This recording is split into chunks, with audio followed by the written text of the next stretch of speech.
This is a wonk's paradise. You get, for better or worse, you get 3 social scientists in a row. But I know it's just before lunch, I want to be sure and take advantage of your remaining energy as efficiently as possible. I think my remarks are going to be as serious as Martin's and David's, but there are going to be a lot fewer words on the slides and a bunch of pictures. This is the first time I've given these remarks, but I've been thinking about these questions for some time, and I'm very eager for your feedback. Per my question earlier with Dennis, I actually presume that most of the capital that's going to be required to transform the evolution of teaching and learning is going to be private capital. My great conviction is that universities like this one should take leadership in helping both the educational world, but also governments all over the world come to terms with that fact and create conditions under which private capital can demonstrate that it is responsibly invested in civic and economic prosperity for the people that it is serving. This is what I'm giving a few slides today on is a current, the current state of maybe a 5 or 6 year thought project.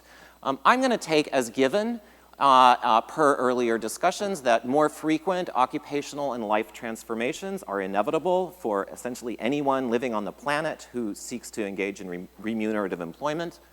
I'm going to presume that more economic uncertainty and competition, that there's going to be more economic uncertainty and competition for relative advantage in an increasingly competitive capitalism, both in the United States and worldwide. It's going to be frowny face for a minute, but there will be a smiley face in a moment or two. And I am going to presume that there's going to be a growing supply of lifelong learning educational credential opportunities, a great proliferation of new ways of both learning and demonstrating that one has learned. And indeed, one of the great pleasures of being in Northern California at this moment in history is that there's so much organizational and technological fertility in providing new forms of teaching and learning. And here's the optimistic part.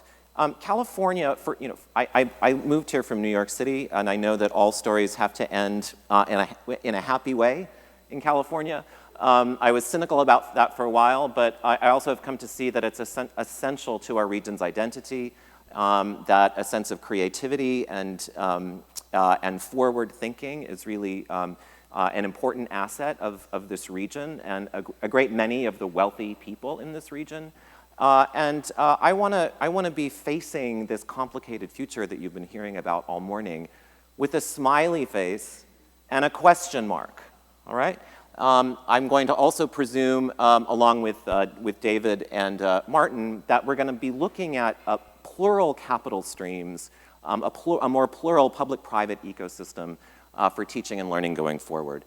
I do not take as given, and this will be resonant with some earlier remarks that you've heard, that there's going to be a shared understanding of the dramatic changes that are taking place in our economy and our world. And indeed, if we needed a reminder that there is not a shared understanding about the American 21st century, all we have to do is look at the elections in November of 2016, which is why I think events like this are so important, coming up with a shared understanding. I do not presume that equitable mechanisms for maintaining employability will be around in the future, and in this I very much share Martin Carnoy's conviction. And I do not take as given that there will be a reasonable distribution of information and risk in markets for lifelong learning, and I'll make that clear in just a moment. I'm going to talk primarily about this the bottom right-hand bullet. All right, so one of a few things on which sociologists and economists agree, the US post-secondary system is a market. It's been a market in various forms since its earliest inception for all sorts of interesting reasons that I won't talk about today. But we have, depending on how you count, 4,500, 5,000, 5,500 colleges and universities in the United States, several hundred in the 8-county Bay Area region alone. You haven't heard of most of them, but that doesn't mean they don't exist and they're not fiercely competitive for students and revenue, and that they're not being subsidized by the state and federal governments.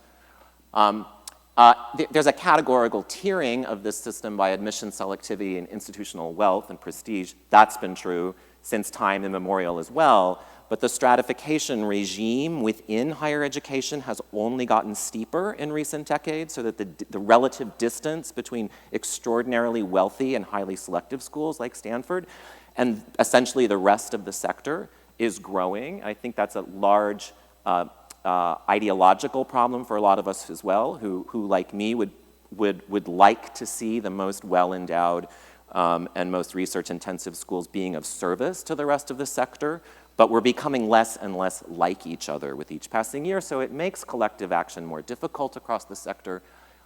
This whole system is, as Martin and David suggested earlier, it is substantially and diffusely subsidized by government. Right? Higher education is an essential part of what many historians call the American hidden welfare state. Right? We subsidize higher education elaborately in the form of tax exemption, student loans and grants, federal research, state legislative subsidy. You're sitting in one of the most spectacular government accomplishments of the United States 20th century. Now, we at Stanford often don't like to think that way. We like to emphasize our relative autonomy from government, but make no mistake, every palm tree, every blade of grass, every water polo player is underwritten directly or indirectly or both by the state of California and the United States federal government. And to me, that means that Stanford's researchers and students and leaders have a special responsibility to make positive, critical contributions to the evolution of work and learning as a joint, I will suggest, civic and private sector project. This market is driven by substantial, organized around substantial information asymmetries between suppliers and consumers. All that means is that the people who typically consume educational services don't know very much about the quality of what they're presuming. I have a little ache in my side. I'm not sure what it is. I took an aspirin. I went to bed early, but it didn't work. I think I'll go see the doctor. The doctor tells me I have appendicitis. Ooh, glad I asked. Would you mind cutting it out for me in the next 72 hours and charge me whatever you like?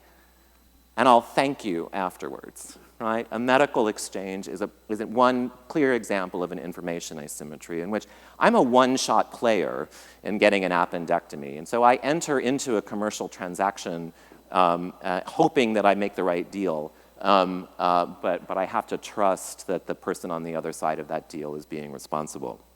Now, so in other words, higher education is a peculiar information ecosystem.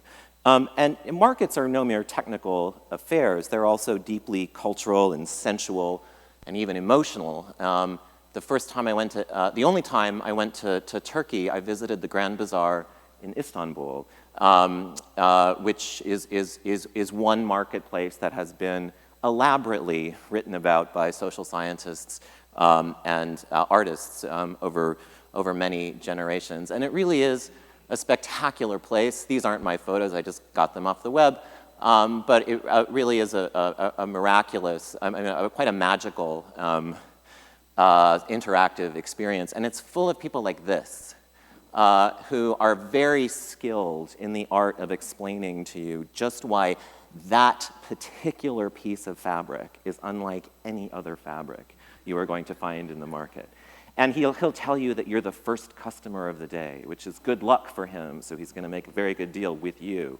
In fact, he has built a whole way of life around making sure that you think that he is trustworthy and has access to the best information.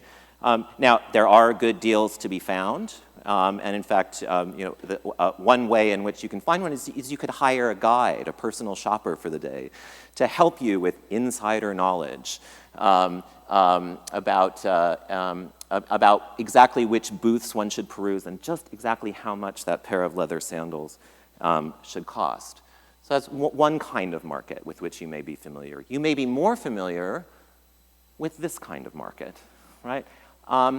This market has some connection, some ancient relationship to this bazaar, except as Robert Venturi and Denise Scott Brown, the architects, brilliantly pointed out in their book, Learning from Las Vegas, instead of the sights and smells of the product themselves and the people who are performing their quality, it's the packaging of the boxes that does that courtship for you.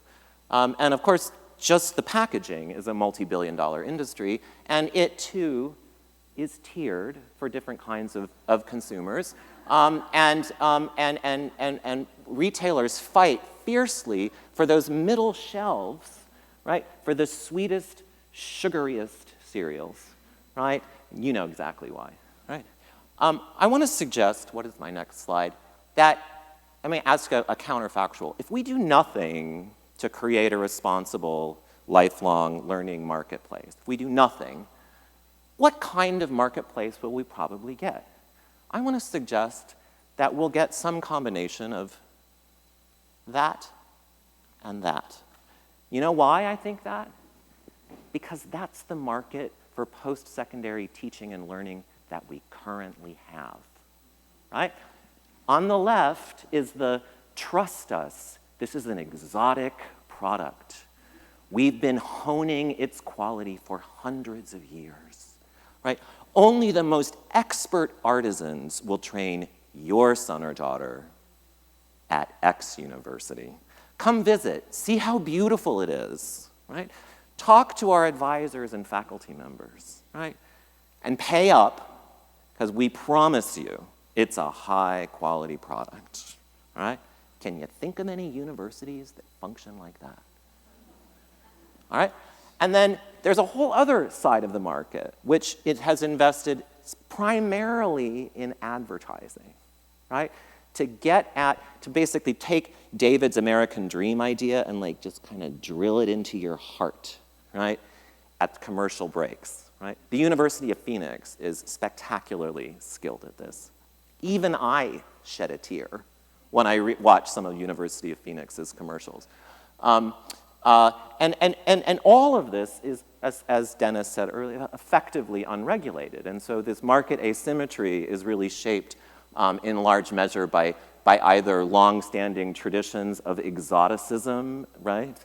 Or slick marketing, or let's just say some combination of the two. What might a less asymmetrical market look like? Well, I just bought a car recently, and I won't show you this, because then you'll know how much I paid for my car. But in fact, in the automobile industry, a great many mechanisms have been established to reduce the information asymmetries between buyers and sellers. So even while there's a lot of exoticizing and hawking of this product, there's lots of other information. Instantly, I can find out what the federal government says I can expect for gas mileage on the window of the car. Instantly, I can get a government 5-star safety rating, right there on the window. And I don't have to even go to the dealership. Actually, I could read Consumer Reports. I could buy a certified pre-owned vehicle. I could read the automobile press for reviews. I could use Carfax. Or I could just buy the car online and compare it. You know, we don't have to visit I won't have to go to the showroom, right? Now, if a lot of this sounds familiar, it should, because the basic insight was developed 50 years ago by who was then a Berkeley economist named George Akerlof, right? This isn't rocket science, right? We can create responsible, information-driven, transparent environments for lifelong learning opportunities, but they're not going to just fall out of the sky. We're going to have to engage in concerted, patient, persistent, dogged, public and private action to create the responsible learning marketplace we want to have. Thanks.